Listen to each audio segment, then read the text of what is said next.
Alright guys, so we haven't done any vlogging today because it's kind of been a throwaway day. Kids have been a bit grumpy and finicky and stuff like that, and it was never really the right time to vlog. So what we've decided we're going to do is kind of do an impromptu Q&A when the kids go to sleep. And besides that, hope everybody had a good day, and we'll see you guys tomorrow.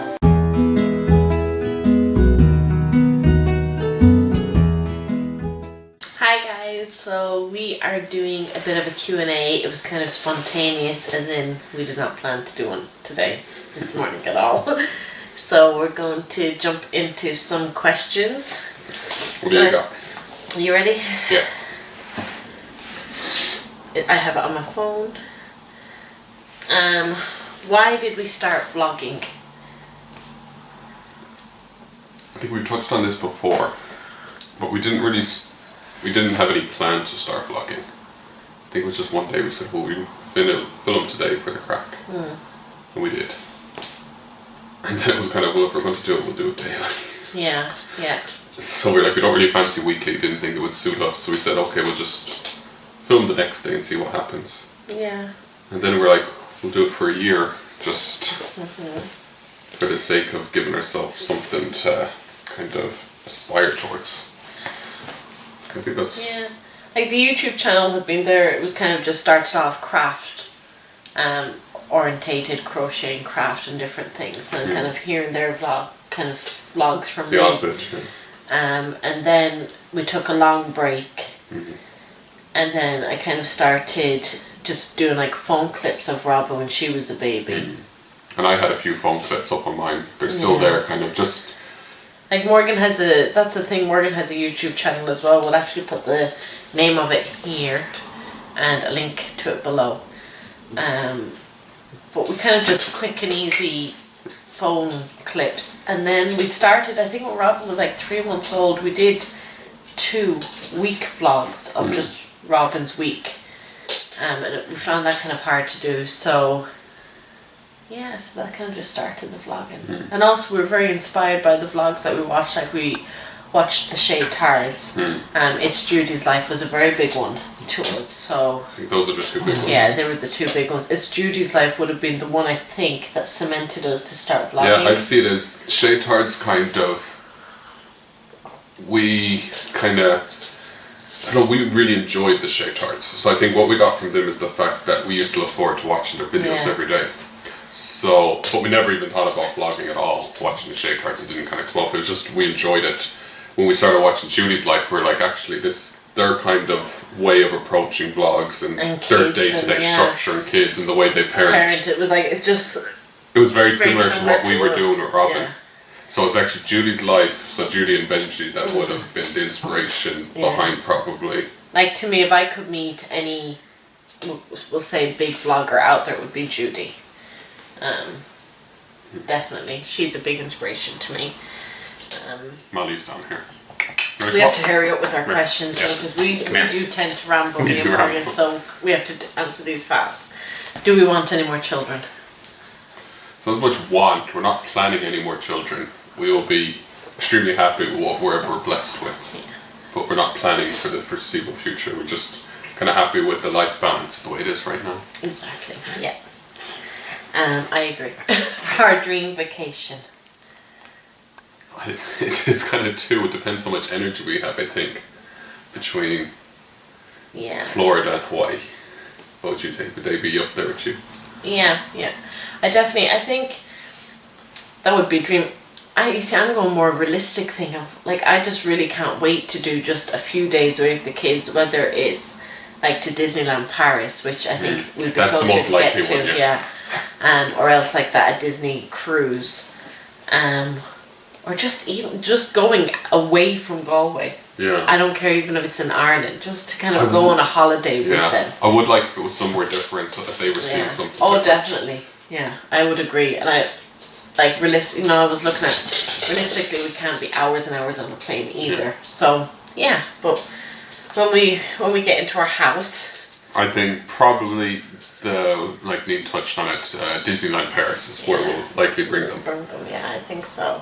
And what I'd like is for us to stay in Disneyland Paris. What would you think? Oh yeah, definitely. Like we'll drop into the town, but... Oh yeah, no, I think just stay for the few days.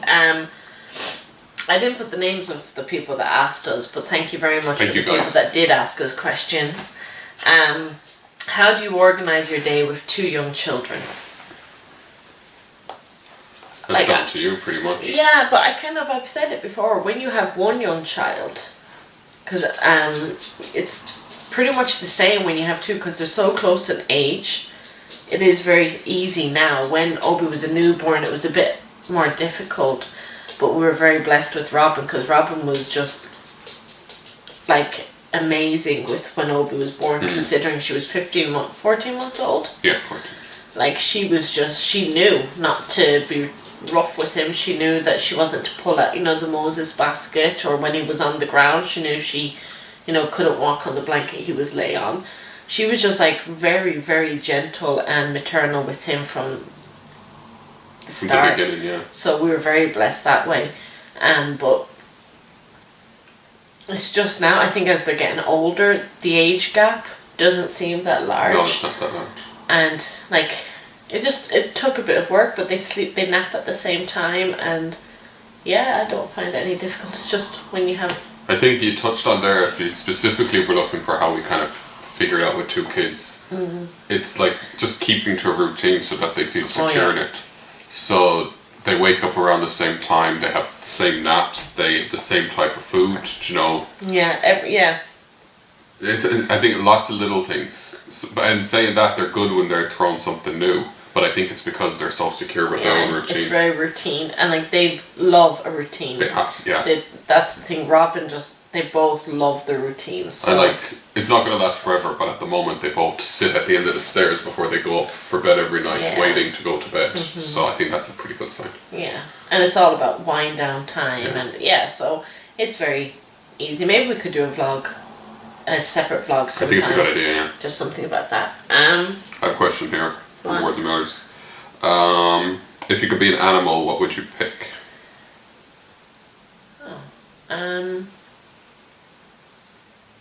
Flying or land-based first? Would you want to fly, do you think?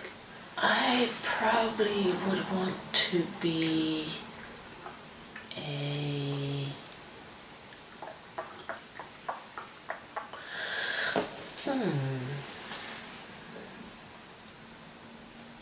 This is really difficult. Because there's like loads, what kind of animal do you think you are? And that's kind of obvious. Yeah. Like, what animal would I like to be? That's kind of different. A tortoise. Those feckers live forever. That's me, tortoise. Yeah. Okay, I'm going to pick a tortoise too, purely because I want to live forever with you. Okay. Oh, the second part. Nutella or peanut butter? Nutella. See, I'd always say peanut butter, but lately I've been rocking the Nutella. It's been good. Yeah, I've been rocking. There's been many a time the kids have walked out and they're like, Dada, what are you eating? I'm there with a slice of bread and Nutella. I'm like, I'm just fat. Oh, okay, so that's Word Millers. Thank you for that. Our 5-year YouTube plan. Where do we see ourselves in 5 years on YouTube? You see, this is kind of difficult because I don't hold any high expectations. Like, I have noticed other people kind of, I think, aim to be as big as the Shaytards, or, I don't really know any more bigger ones, but, like, aim to be a big, like the Sakil and Jolies, or whatever, they're like big time YouTubers. I've never, like, had that. I just would like to still be recording vlogs. And just, like, if the perks that might come from, that, fair enough, but I'm not looking for anything crazy easy. I don't want to be, like, I don't see us becoming YouTube celebrities or anything like that. So, just basically still where we're at, maybe, like, with more subscribers, more views. Yeah, I think what Neen said is I'd agree with. I don't think we really consider ourselves like YouTube vloggers in the same way as maybe other ones do. Yeah, because there are some that really are very serious, like, but... We put them up on YouTube because it's just good for the routine of it, it helps us, we're both competitive people. you know, in our own jobs, wanting to be as good as we can be. So that will come into phase, and we'll just want to be better than we used to be at editing and stuff like that. I don't think we have a 5-year plan for YouTube. I think we put them on YouTube because that's the best way that we can save these videos for Robin and Obi.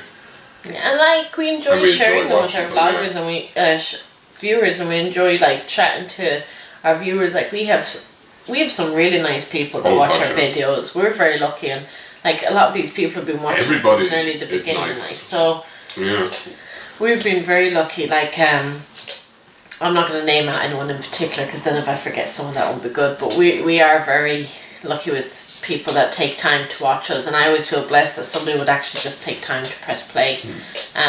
Like I know it's just nice. Like my sister enjoys watching the videos. I've got family in England that watches them that would never see the kids any other time.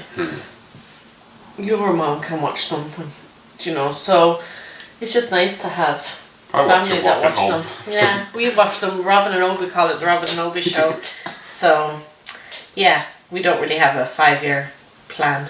I'd say I would hope that when it comes to this, that we'd never regret if we stopped, that we had regretted. So I think that's the only thing. Yeah. Where is it? Where am I going? Oh, you did the animal one, the peanut butter. Are there any vloggers that you do not like or do not watch, and who? I'm not gonna, like, there are people that I just wouldn't be keen on. Maybe because, like, for different reasons. Maybe I just don't, if I don't feel like someone's genuine, sometimes like people might just put on a show for the camera, and if I get that feeling, then I just won't watch. But I'm not going to name out who or anything like that, because I could be completely wrong. Like, all you get is what you're watching, and that could, the way it's edited could give you that kind of, you know, impression. So if I don't feel that if I feel like someone's just putting a show on for the camera, or they're trying their hardest to be like Shay or, you know, a big time vlogger, then I just probably won't watch. Yeah. I think we watch vlogs because we like seeing people's lives, like their actual lives. Yeah, genuinely. It's like they're like friends to us, you know. So we're just kind of getting a video version of their life every day. Yeah. So we like that, and if it doesn't feel like this is actually their life, or if they're kind of framing their life in a way that will look the best to everybody, that's what we don't watch. Yeah. So I think everybody has different parenting styles. That's not going to put us off watching it. I mean, we have our own, and we learn loads from watching everybody else. And if it's not the same as we do, it doesn't matter. But if we don't feel people are being genuine, then probably that's when we'll turn off. Yeah. And you know fairly quickly in a vlog. Yeah, you do, in fairness. If you could go, what's your biggest regret?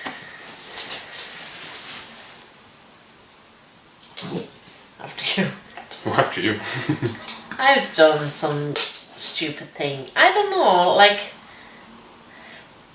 I definitely have regrets, but I think that things that have happened, even though you wish to God that they didn't, it just makes you who you are and gives you the life and what you have. Like, I think when Robin and Obi were born, like, we both would have regrets, but I think all roads led to Robin and Obi.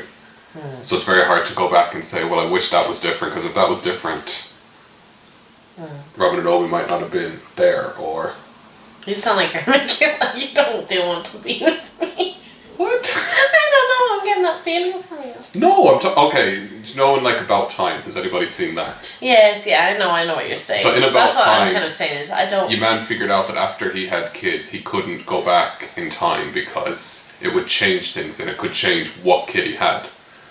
Do you know, like, it was a different set of circumstances that led to him having kids. I suppose one regret of mine is that I wish we'd maybe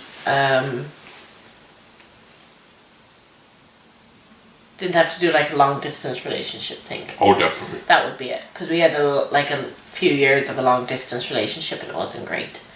So that would be the regret. It sucked. Because it was I didn't have broadband until my last year of college. Skype, there wasn't Skype. All we had is mobile phones. Yeah.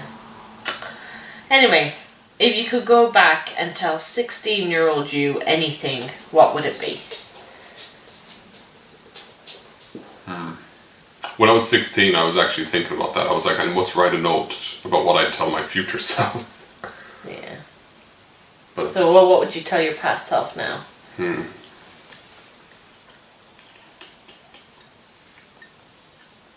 Well, I'd say like college and school don't stress over too much. In school we were led to believe like the minute we got into kind of our second last year, even our third last year, if we hadn't figured out every subject, everything we wanted to do, we wouldn't get into the course we wanted, we wouldn't get the job we wanted, and that would be the end of that. And then there was a huge kind of social economic crash here.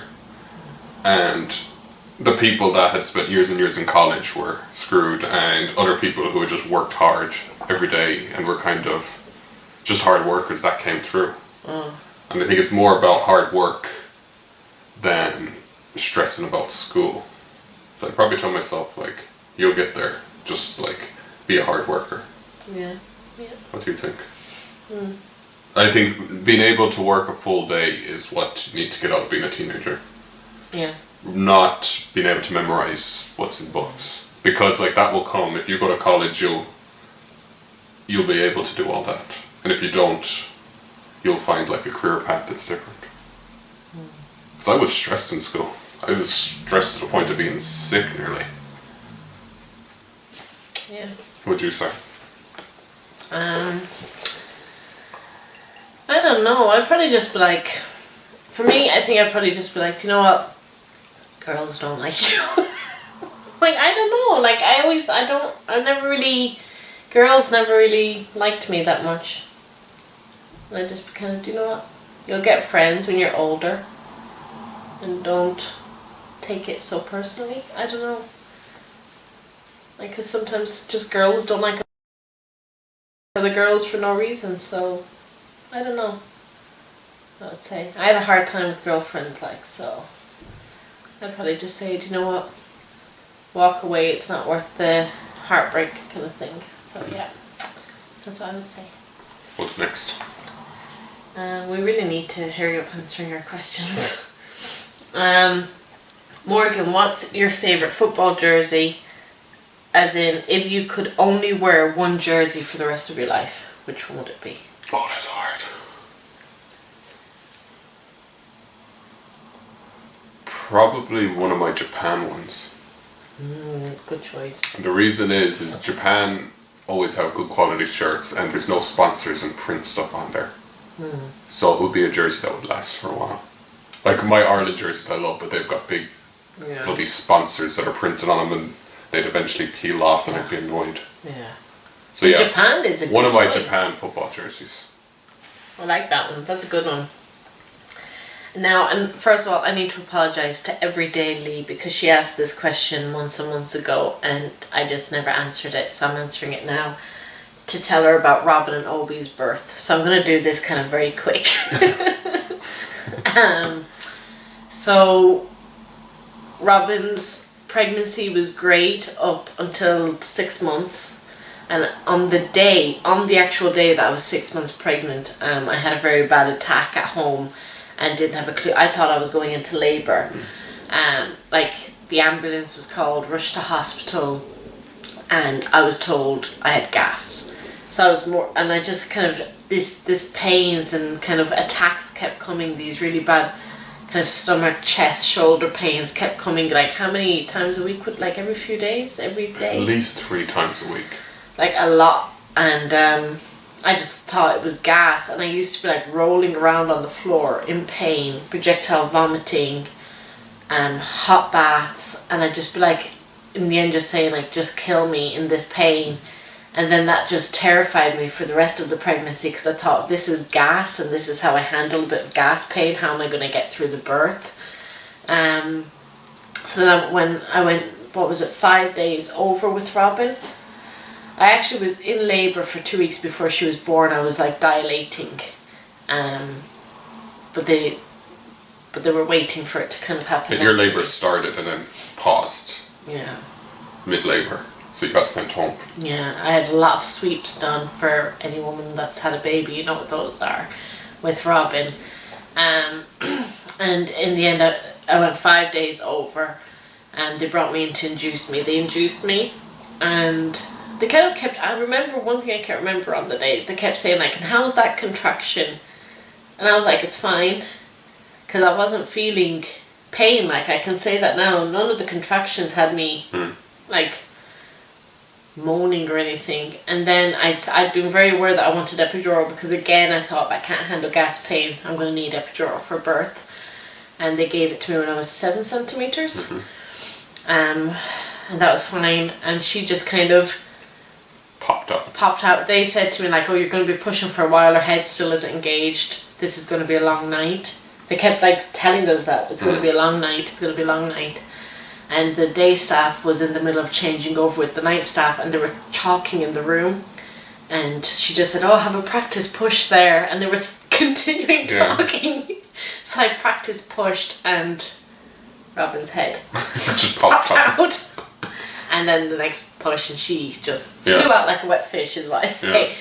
And it was very easy and very lovely, and it was fine. Obi's birth was a bit different. We didn't tell them what your gas was. My gas? Do you know what? They said you had gas, but it wasn't gas. Oh, yeah. Oh, yes. Thank you. It turns out then when Robin was 2 months old, I had another really, really bad attack one night. It lasted the whole night, and I went up to the emergency doctor, and it turns out, as soon as she saw me, she knew. And it turns out that my gas was actually gallstones. My gallbladder was compacted. Because when I had the scan a few weeks later, it wasn't stones, it was like basically a square of brick. So that kind of prepared me, I think, to just handle the pain with Robin. Obi's pregnancy was completely different. With Robin's pregnancy, I'd found out when I was a couple of days pregnant, so it felt like the longest pregnancy on earth. With Obi, I found out when I was 3 months, just gotten 3 months pregnant, so that was like such a relief to kind of be at the safe stage and not have to do the big worry about everything. So Obi's pregnancy was grand. It took a long time before I even showed with Obi. Do you know that I was even pregnant? I think I was like about 6 months. 6 months before anyone noticed. But with my pregnancies, I kind of lost a lot of weight anyway. I wasn't getting gallstone attacks with his pregnancy, but it was just difficult because he was getting bigger and bigger, and he was taking all the... You were losing weight. I was losing weight, but he was thriving, thank God. And yeah, it was fine. I was on my 11th day over, and there'd been just a bit of upset, and I went into labour anyway, and then went to the hospital. But it was on my induction day, so I went naturally by myself here. And I knew I was going into labour, and I left it as long as I kind of had a show, and I was getting pains, and I kind of started running a bath, and I left it before I went into AQ, and I told you I've started naturally. And then I went and had a bath, and you just got Robin's bag ready, because Mum was coming to pick up Robin anyway on that day to bring us to hospital. And I just said I can wait till, my appointment was at 8 o'clock that morning, so I waited. I went into hospital as normal. And I just remember walking, the pain even then was more than I'd ever felt with Robin. I went in and it was 3 centimetres.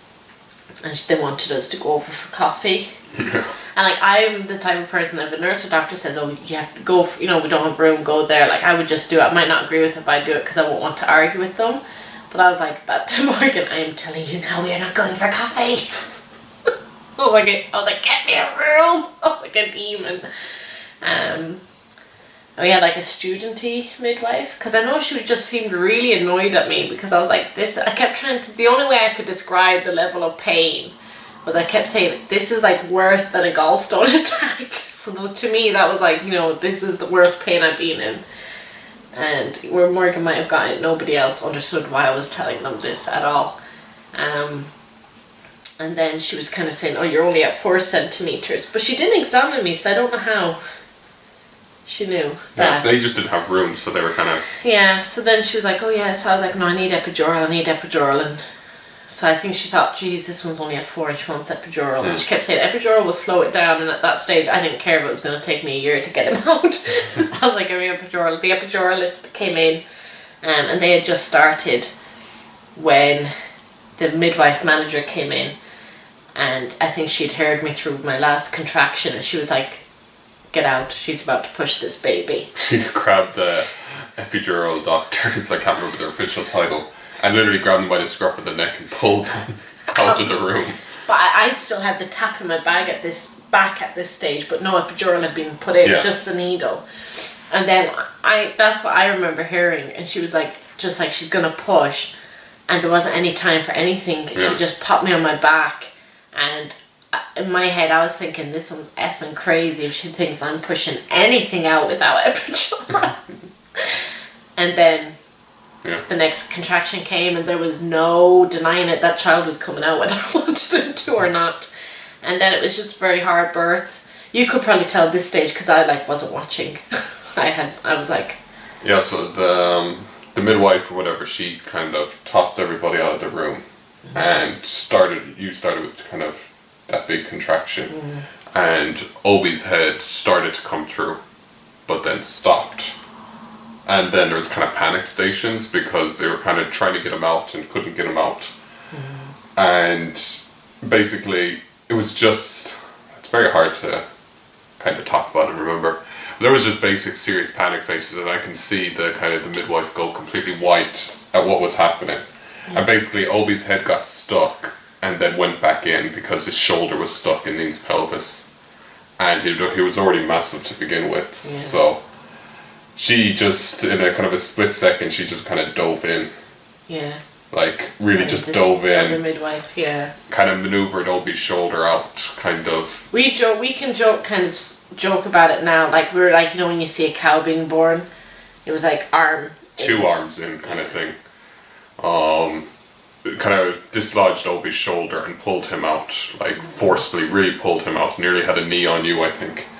My legs were like looking at my toes. So Obi came out and he was like completely grey, but like extra grey. He had a line across his, basically the part of his head that was out was completely like stone grey. Yeah. There was like a solid line going across. So they took him over. Here wasn't it, the line? Yeah. And his left side of his body was paralysed. He wasn't moving at all. So they were kind of really worried about that. So at that stage, like with Robin, I stayed with you. With Robin, you went with Robin, yeah. No, I stayed with you when they were cleaning Robin up. And then I went over when they had, like I was watching her, but I went over with Obi immediately. Yeah. And they were just kind of trying to get him kind of breathing and get him crying and stuff like that. Still I don't know how to, like, I don't believe in seeing things, but I was saying that morning to you all the time. I was like, if anything happens, you go with the baby. So I don't know what that kept coming into my head for at all. Like, I just remember I kept saying, if anything happens, you go with the baby. So Morgan went and just kind of stayed watching, and you started seeing the colour came back, but the top of his head stayed grey for a bluey. They had to put him in an oxidation, what you call it, cubicle kind of thing. And then kind of the first 24 hours was a bit ropey because we needed to wait and see if he'd gain any strength in his arm, and he could move it, but it was very weak. So they didn't know if he had a kind of a paralysis in that left side, and it was from his shoulder being stuck and just the jerk that he got coming out. Within 24 hours we were able to get kind of x-rays and stuff done, and they saw that his clavicle was broken, but that's just up there, the collarbone doesn't. But they didn't know if he'd regained strength in his arm. That was basically, we had 3 months, I think, was it, to wait? 3 months to wait, and they encouraged physio exercises. They told us exercises that we could be doing with him, things to watch out for. So it was kind of just a very nerve-wracking... I was hopeful at the time, though, because I'd noticed him doing things with his arms. Now, every time they saw him, he'd stop. Like, they'd be saying now, like, now if he needs to be moving his hand, and as they'd be looking at us saying that, he'd be behind them moving his hand, and then they'd look back and he wouldn't do it.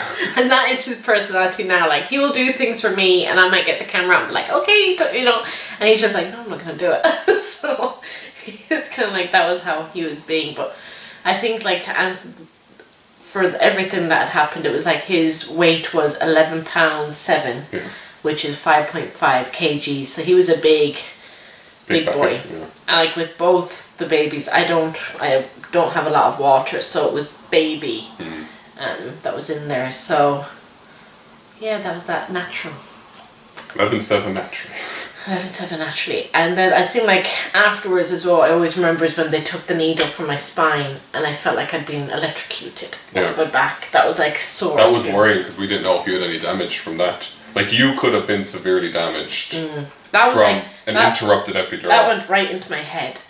But I remember like afterwards, even though it was like a really difficult birth, I remember thinking, I wish I hadn't have gotten the epidural with Robin, because I was in full control of my body.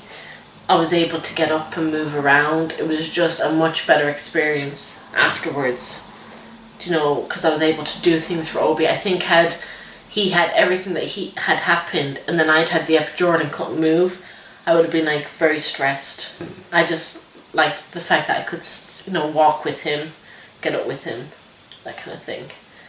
At the end, we got the all clear. Yeah. I mean, we did his exercises, which we watched him. I monitored his like strength in both arms every day, pretty much, and he got the all clear. And he's fully healed and perfect. No side effects at all. Because I think that's one thing I was when he was younger, even like up to a couple of months ago. Everything was like, in my head, it's like he had a hard start. So like I was very mummy coddling of him.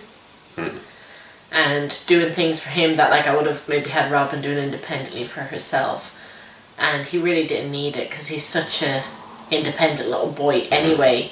And since I've stopped that and we've kind of taken a different approach to him, he is just like, he's flourishing. Yeah. Oh my god, he's just fantastic now. So so it was kind of hard back then because things happened that I feel led to that I wish hadn't happened. But yeah, what can you do? So, anywho, that's all the questions I had. Did you have any more, Mark? Let's see. And we're not actually going to edit this, so I'm really sorry if it's rambly. But if you've lasted this long, well done. You are elite viewers.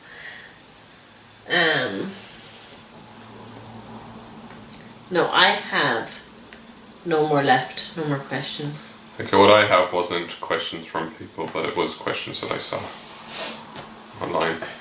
So you have a look at that. Okay. We'll do them quickly. We'll do these answer. We're going to go boom, boom, boom, answer them quick. I haven't actually read these, so we'll just say, how did you get your YouTube username? I'm Neencrochet. Okay. If you could change your name to anything, what would it be and why? I don't know, maybe something that had the whole family in it. Do you know, like our family name? And vlogs, I think, yeah. Okay. If you could go back in time and give yourself advice, what would it be? I would cover that, yeah. How old were you when you first learned to blow bubble gum bubble? I have no idea. Older than 5, younger than 10. Yeah, I'm thinking. I didn't get many sweets when I was a kid, so it was probably maybe when I was 6 or 7. What do you order at Starbucks? So we'll just say, what do you order when you're in a coffee shop? Either a latte or hot chocolate. Or can I get an Americano? No. Americano is just... Yeah, black coffee. Black coffee in Europe. Yeah. Yeah, okay. What is the hardest you ever laughed? I know what that is. Do you remember we were on holiday? In Sunderland? In Sunderland, that's it, yeah. Yeah, we went on holiday to Sunderland and there was just one night that Morgan made a noise. Oh, that sounds so weird. We were lying in bed on an air mattress. Yeah. And we were kind of whispering and talking because we didn't want the people... We were staying with people that we didn't know that well. Yeah. So we were whispering and we didn't want to make noise at night or anything. And I don't know what the conversation led to, but Morgan made this noise. Well... Oh my god. You were both of us then. We couldn't even look at each other. No, you grabbed a pillow and just like shoved your face in it and you were just laughing through the pillow, and every time that night I redid the noise. It could have been any, I can't remember what the noise was. It was like a, I don't even know. It was such a weird noise, but it was so funny. I think that's the hardest. We just kept, and like it was because we knew we couldn't laugh. Yeah. Not couldn't, but we didn't want to be laughing and be like the other people thinking like, who are these weirdos that we've invited to our house? So it's just, oh my god, when you shouldn't get the giggles. Okay, if you could play any musical instrument, which would it be and why? Ukulele, because they're just fantastic. Yeah, definitely. I have a ukulele upstairs and I can't play it. It's my fault. Mine actually ukulele or piano, because I do love the piano. Okay, you play the piano. I'll sit on it playing the ukulele. Yeah, there we go. Done. Okay. What's your favorite thing to do when you're upset? Eat. I'm an emotional eater. I would like just Well, stress eat. No, actually. How well does he know me? I stress eat. When I'm stressed, I'll eat. Yeah. When I'm sad or like really, I have to be really upset, I'll clean. Like never feckin' before. Yeah. That's why you pick arguments through the house. And the thing is, because if you clean and you're upset, then I've got to clean too. Otherwise, I look like I'm being lazy. So if you're upset, then it's the both of us cleaning. Yeah. Pretty much. I clean like never before. What's your favorite movie? The Princess Bride. Okay, A Christmas Story. What's your favorite dessert? That's hard. I'm just going to go out there and say my favorite dessert at the moment is that crepe banana thing with Nutella that she made. Oh, okay. Yeah. And I'm going to say apple pie because I like apple pie, so... What one food can you not live without? What one food? I'm going to be very sensible and say rice because we cook a lot. Or potato. Coffee. I know it's not food, but I'll manage with it. Let's say, would you rather have the superpower to read minds or the superpower to be invisible? Read minds. Because then when someone's lying to me, I'll be like, you're talking crap. I've just read your mind. You're lying. It's not like Carl. That's just like jump down and be like, BS. What about you? Invisible over read minds because I wouldn't want to be knowing what everybody's thinking about me. No, whoever picks the invisible thing is a pervert. Because that's just weird. What did you do for your last birthday?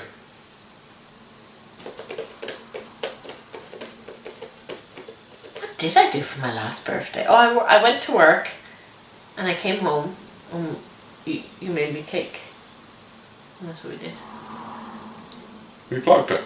We vlogged it, yeah. Checked out September 24th. Yeah, September 24th, my birthday. May 19th, Morg's. We went to town and we did some shopping. We did lots of things, yeah. And I made him red velvet cupcakes.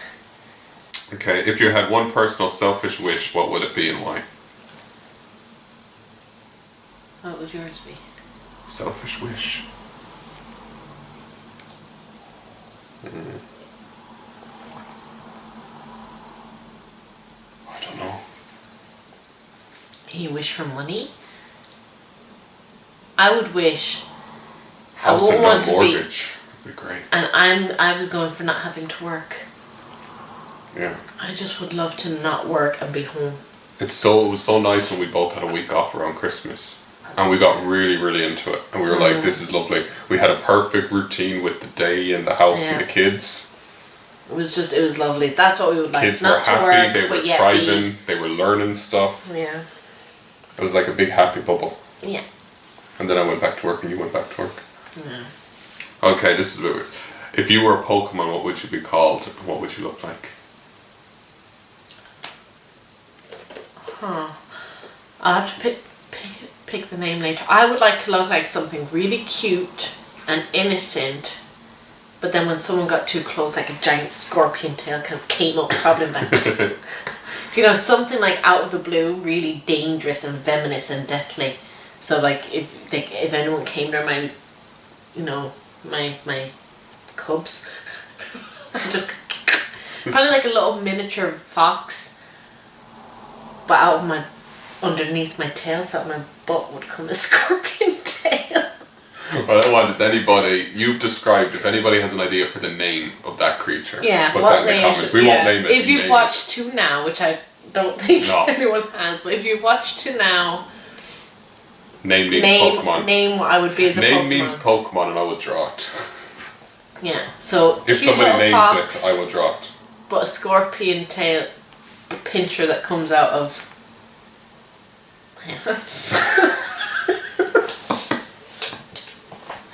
what would you be? I'd be a big fluffy dog. What would your attack be? Just a big strength attack. No, strength, Pokemon. Okay. What else? Like, I'd be like Molly, but imagine if Molly was like Giant. the size of an elephant. Yeah, so that's what I'd be. Okay, so that's our questions, is it? Mm-hmm. So if you watched till now, thank you very much, guys. Thanks and a lot. good night. Bye. Bye-bye.